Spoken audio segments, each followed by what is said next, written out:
482 años después de la llegada de Colón a las Américas, el pintor Alejandro Obregón trabajó sobre el tema de don Blas de Lezo, teniente general de Felipe V, que tenía menos cuerpo para pintar que cualquier otro ser humano, pues había ido dejándolo a pedazos en diversas guerras de España. A los 15 años había perdido la pierna izquierda en el combate naval de Vélez Málaga. A los 18 perdió el ojo izquierdo en la defensa de Tolón y a los 28 perdió el brazo derecho en el sitio de Barcelona. Con el medio cuerpo que le quedó fue defensor militar y héroe de Cartagena de Indias y su gobernador hasta la muerte. Obregón lo sacó del congelador de las academias y trabajó sobre el tema de un modo tan encarnizado y libre que fue una de sus épocas grandes, como la de los cóndores, o los toros, o las barracudas. Pero fue también el único tema con el cual se identificó tan a fondo que terminó por confundirse con él y pintó numerosos retratos de sí mismo encarnado en don Blas de Lezo. Obregón tuerto, Obregón con un gancho de hierro en vez de mano, Obregón con una pata de palo. Uno de esos cuadros, en óleo sobre tela, de 1 metro por 80 centímetros y con una dedicatoria escrita por el autor en el ángulo inferior izquierdo, es una de sus obras maestras. Pues bien, en la larga y turbulenta historia de las bellas artes, ese es quizá el único cuadro que ha sido terminado a bala.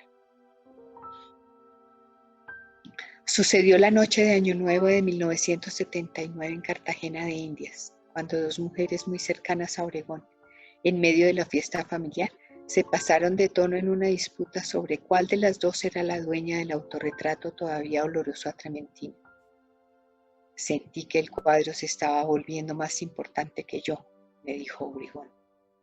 De modo que resolví matarlo. Sacó un revólver Smith & Wesson negro, 38 largo, cañón largo, con cachas de madera, y disparó contra el lienzo la carga completa de balas blindadas. El primer tiro dio en el centro del ojo único. El segundo y el tercero, disparados con el pulso firme y una puntería escalofriante de cazador maestro, entraron por el mismo agujero. La fiesta familiar del Año Nuevo se acabó, por supuesto, pero la disputa se acabó también para siempre. Nadie se atrevió a hablar más del cuadro delante de Obregón, aunque de ningún otro se habló tanto a sus espaldas. Yo había hecho lo imposible por tener un cuadro suyo. Le perseguí durante años por sus casas numerosas, viendo sucederse sus amores eternos, viendo crecer a sus hijos, viendo pasar sus épocas deslumbrantes, pero nunca tuve el valor de decírselo ni el dinero para comprarlo.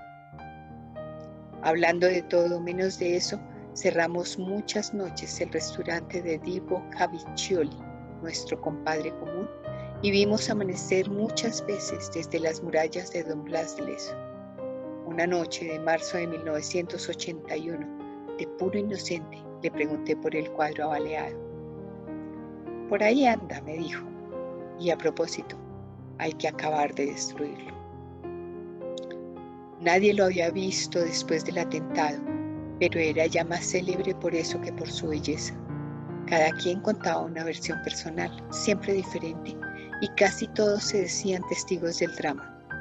La más corriente era que Obregón había puesto solo 2 balas, una para el cuadro y otra para él, y que el segundo proyectil se encasquilló cuando se hizo su disparo en el paladar.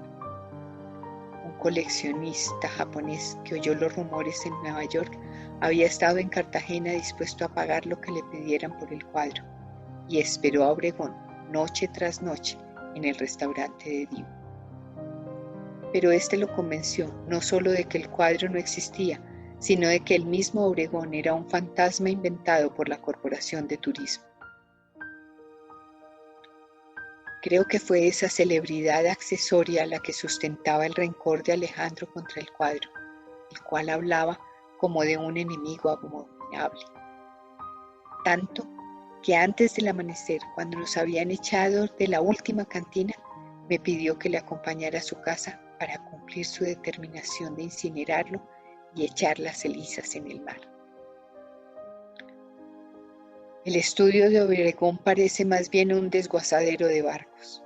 Hay cuadros sin terminar en los caballetes y muchos otros sobre temas múltiples y en toda clase de técnicas, ya terminados y puestos en desorden contra las paredes.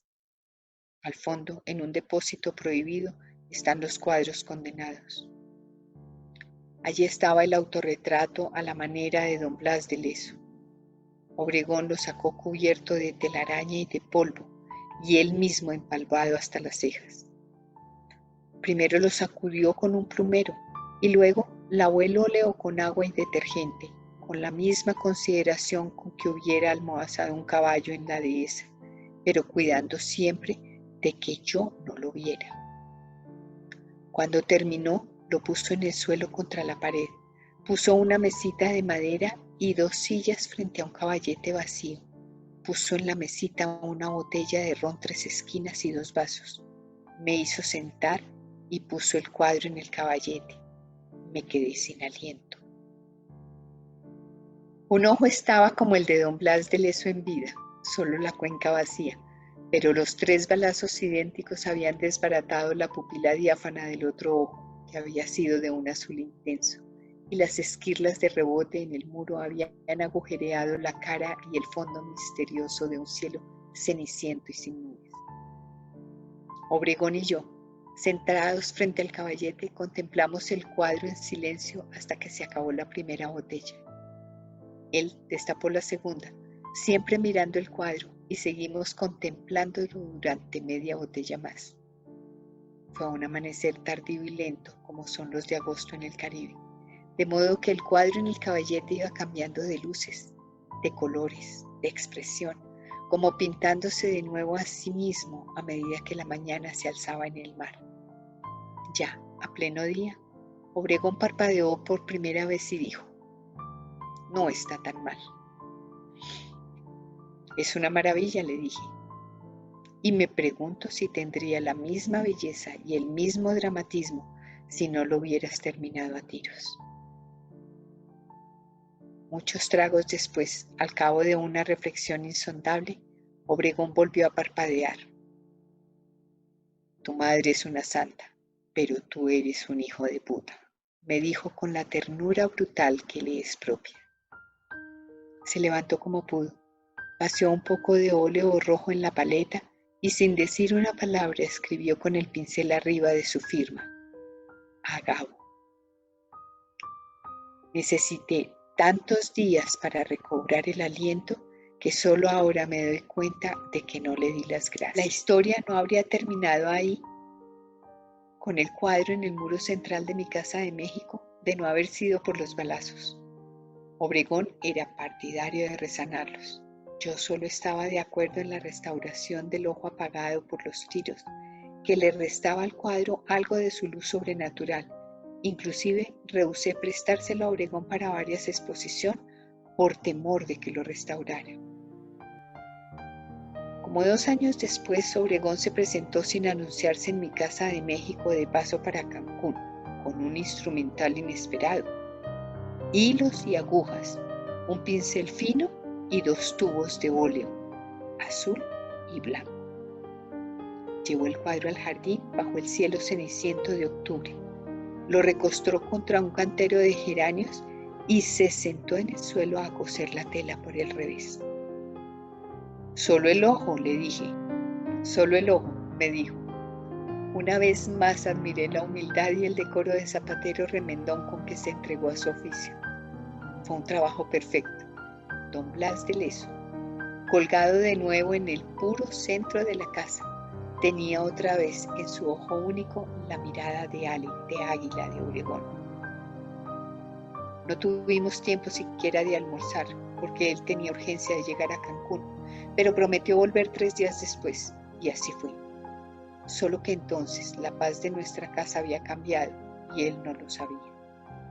Como no encontró libre nuestro teléfono en toda la mañana, decidió ir sin anunciarse.